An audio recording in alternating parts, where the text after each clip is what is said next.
नोरमा group, जो सोचता है वो करता है। आपके अपने सपनों का आशियाना। नमस्कार, मैं हूं सागर कुमार। भारत लाइव देख रहे हैं आप। देखिए, लगातार बिहार में तेजस्वी यादव और नीतीश कुमार एक दूसरे पर कटाक्ष करते हुए नजर आ रहे हैं।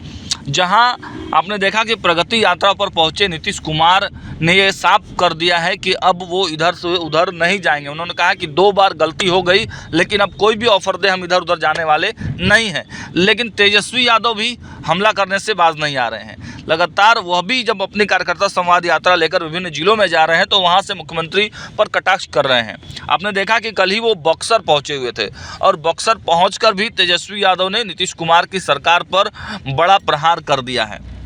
अब इन दोनों की लड़ाई के बाद आपको बताते चले कि राष्ट्रीय जनता दल के प्रदेश कार्यालय में अचानक एक बैठक बुलाई गई और मीडिया के सामने नीतीश कुमार के बारे में और नीतीश कुमार के साथ साथ जो भारतीय जनता पार्टी के साथ उनकी सरकार चल रही है उन सब के बारे में एक एक कर सारे पर्दे खोल दिए गए। खुल्लम खुल्ला सारी चीज़ें रख दी गई मीडिया के सामने। पहले आप उस बयान को सुन लीजिए कि जिसमें लगातार जो प्रवक्ता हैं, जो पार्टी के नेता हैं, वो गठबंधन के बारे में और नीतीश कुमार के बारे में क्या कुछ बता रहे हैं। आप नीतीश जी बार बार ये कह रहे हैं, दो बार यात्रा में कहे हैं कि आप बहुत गलती हो गया, 2 बार गलती किया, हम अब दोबारा वहाँ पर जाएंगे नहीं। वो स्क्रिप्टेड था। वो पहले प्रेस रिलीज जारी हुआ था, उतना तो बार बार बोल ही लेते हैं। यात्रा में कहाँ कुछ बोले। यात्रा के दौरान जिस बात को लेकर के यात्रा है, उस यात्रा के संदर्भ में उनकी सधी हुई किसी प्रकार का राज्य हित में कोई प्रतिक्रिया बताएं, कोई फुटेज दिखाएं।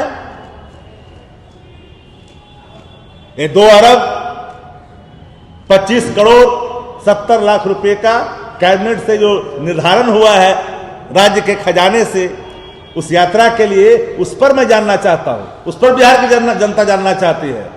2005 के बाद क्या हुआ, कौन कितने सुंदर बने, कौन कितने कुरूप बने, ये सवाल नहीं है बिहार का। 2005 के पहले कोई सुंदर नहीं था, सब कुरूप था। विश्व सुंदरी नहीं थी, राज्य सुंदरी नहीं थी, वो विषय अलग है। आज जरे हुए बीपीएससी के सवाल पर हमारी गंभीरता जितनी कल थी उतनी आज है। बीपीएससी, कोचिंग माफिया और बेबी प्रोजेक्ट, ये सब एक दूसरे के पूरक है। Without consent to government coaching mafia BPSC से कैसे मिलता है? क्या सहमति थी राज्य की? राज्य की सहमति थी। कोचिंग माफियों से बीपीएससी कैसे मिला? आज मुझे पता चला कि नीट के सवाल जले हुए सरकार के अस्पताल में मिले हैं पैसे भी। राज्य के जिस कोने में, जिस जगह पर हाथ डालता वहीं भ्रष्टाचार की बू आती है।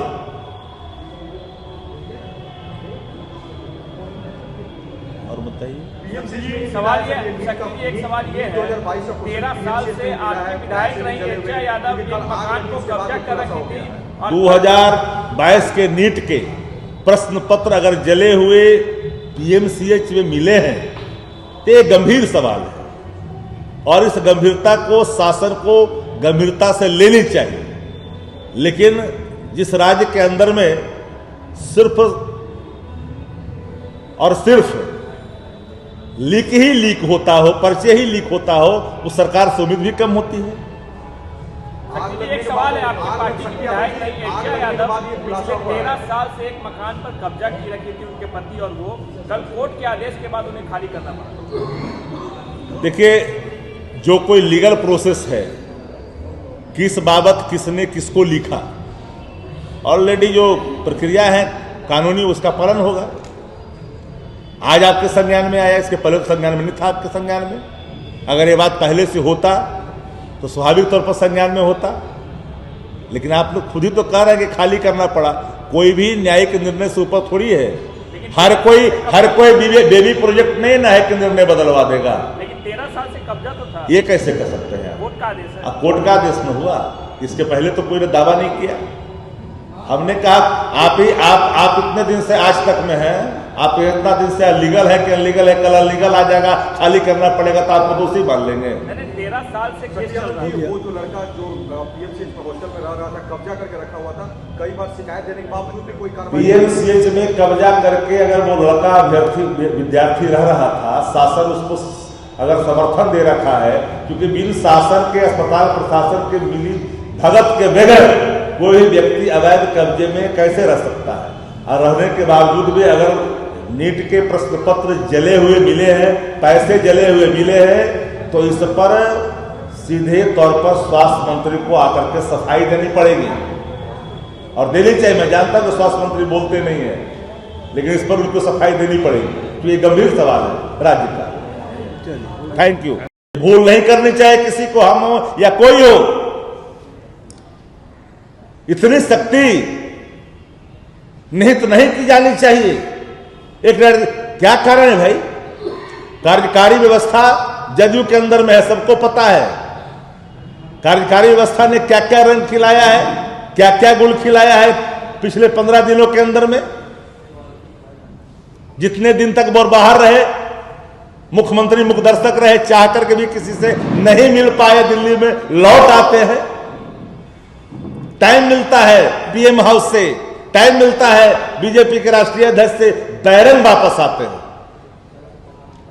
इसलिए कि दो जो दिल्ली वाले हैं और दो जो पटना वाले हैं, पटना में पटना वाले देखते हैं, दिल्ली वाले देखते हैं। तो पूरी सरकार में अराजक स्थिति है। मुख्य सचिव बौना हो चुके हैं। जो भी मुख्य सचिव बिहार के अंदर में 18 के बाद, वो हर मुख्य सचिव एक पोस्ट ऑफिस बनकर के रह गया है। हर डीजीपी एक पोस्ट ऑफिस बनकर के रह गया है।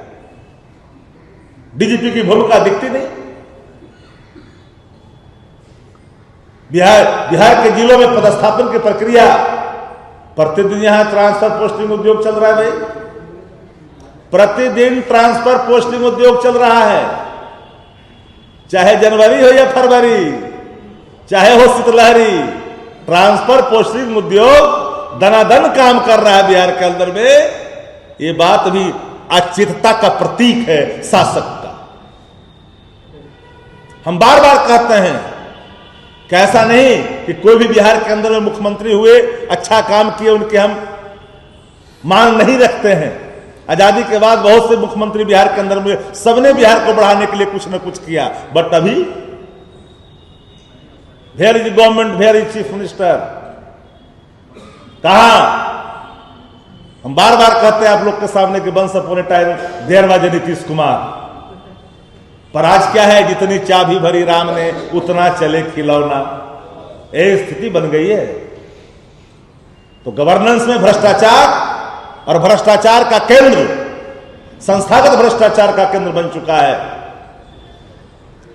और उस भ्रष्टाचार में कोई और नहीं, कई लोग हैं। कोई अपने बेटा के डर से, कोई अपने बेटी के डर से, कोई कई तरह के उन पर शिकंजे के डर से। एक आईएएस अधिकारी पर बिहार में छापे पड़े, कई लोगों को नोटिस हुआ। सानिध्ता जिसने स्वीकार करके भारतीय जनता पार्टी के लिए काम करना शुरू कर दिया, फिर चुप्पी सी आ गई। एक अधिकारी दलित परिवार का था, उसके खिलाफ कार्रवाई की गई। लेकिन जो और पदाधिकारी जो भारतीय जनता पार्टी के इशारे पर काम कर रही है, अब पूरे एक अन्य मार्ग को चारों तरफ से घेर रखा है और पूरी शासन को अपने कब्जे में ले लिया है। ऐसे लोग जाकर के सानिध्ता प्राप्त कर ली है। इसलिए गवर्नेंस के नाम पर बिहार में भ्रष्टाचार के सिवा और कुछ नहीं है। और ये नैतिक गठबंधन जो बिहार में चल रही है, इसमें हर कोई अपना छापा छाप रहा है, हर कोई अपना छाप छोड़ रहा है, हर कोई अपनी बहती गंगा में हाथ धो रहा है। लूट सको जो लूट, अंतकाल पछताओगे प्राण जाएगा छूट। तो यात्रा का एक भी फुटेज मीडिया के साथी ने आज तक इतना दिन में नहीं दिखाया, एक भी बात करते हुए नहीं दिखाया। आखिर क्या है? दुर्गति यात्रा है कि नहीं है? पैसे का व्यय है कि नहीं? सरकारी खजाने का दुरुपयोग है कि नहीं है? इन सवालों का उत्तर लगातार हम ढूंढते रहे, लेकिन सत्ता प्रतिष्ठान इस उत्तर को देने के बजाय सिर्फ थोथी दलील करती है। इसीलिए आप लोग को हमने कष्ट दिया था। आज और कोई आपके सवाल होंगे। आपने सुना कि इस प्रेस कॉन्फ्रेंस को संबोधित करते हुए राष्ट्रीय जनता दल के मुख्य प्रवक्ता शक्ति यादव ने साफ साफ कहा है कि जो सरकार चल रही है, जो गठबंधन एनडीए गठबंधन की सरकार चल रही है, वो हर स्तर पर फेल हो चुकी है।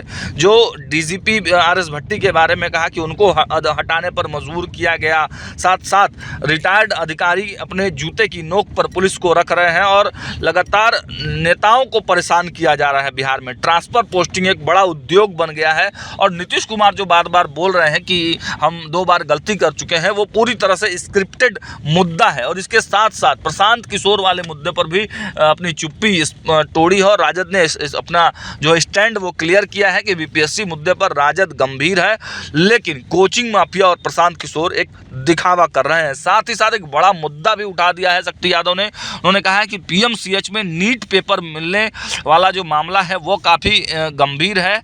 स्वास्थ्य मंत्री का सफाई इस पूरे मामले में आना चाहिए, क्योंकि अवैध रूप से कुछ जो छात्र वहाँ रह रहे हैं, इसकी भी जो है सूचना निकल कर सामने आ रही है। फिलहाल इस वीडियो में इतना ही। देखते रहिए भारत लाइव। बहुत बहुत धन्यवाद।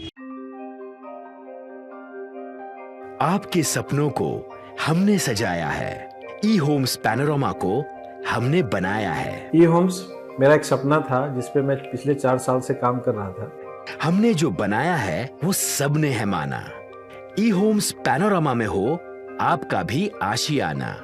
और फाइनली हमने 2021 में इस प्रोजेक्ट को लॉन्च किया। बहुत लोग अप्रिशिएट कर रहे हैं कि पूर्णिया जैसे शहर में, बिहार के, एक तो बिहार की बात करें उसमें भी पूर्णिया जैसे छोटे जगह में इस तरह का लाइफस्टाइल देना, ये सुन के हम लोगों को बहुत अच्छा लगता है। ई होम्स में हमने कुछ और भी किया है, जैसे हम जिस जगह में रह रहे हैं हमारे फैमिली सिक्योर हो, उनको सिक्योरिटी का ध्यान में रखा है।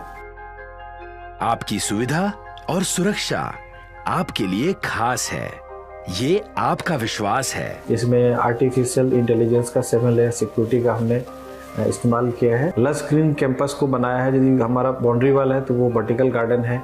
ये जितनी भी फैसिलिटी होता है एक इंटरनेशनल टाउनशिप में ई होम्स है, ये हम लोग विश्वास नहीं कर पा रहे हैं। जो भी हमारे मित्र दोस्त या जो भी हमारे बाहर के बाहर आते हैं तो हम लोगों को बहुत अच्छा सुनने को मिलता है और बहुत अच्छा क्रेडिट मिल रहा है। वो सारा हमने सिर्फ एक बिल्डिंग नहीं बनाया, हमें एक बहुत अच्छा लाइफस्टाइल दिया ई होम्स में, और मेरा एक सपना था जिसको मैं आज फुलफिल होते हुए देख पा रहा हूँ। ये आपका आवास है। ई होम्स पैनोरमा में अब आपका निवास है। E homes panorama, luxurious lifestyle redefined. Panorama group, जो सोचता है वो करता है। अगर ये वीडियो पसंद आई और वह बिहार के राजनीति और बिहारियत से सरोकार रखेनी तो सब्सक्राइब बटन दबा के चैनल के सब्सक्राइब कर ली। ओजे एगो घंटी बा, ओकरा बटन दबा देला से कुल सटीक और मारक खबर रुआ मुफ्त में मिल जाई। अगर रुआ पत्रकारिता के हमनी के नया प्रयोग में सहयोग कर चाहतानी तो ज्वाइन बटन दबा दी। पेटीएम नंबर नोट कर ली 9386 816 700।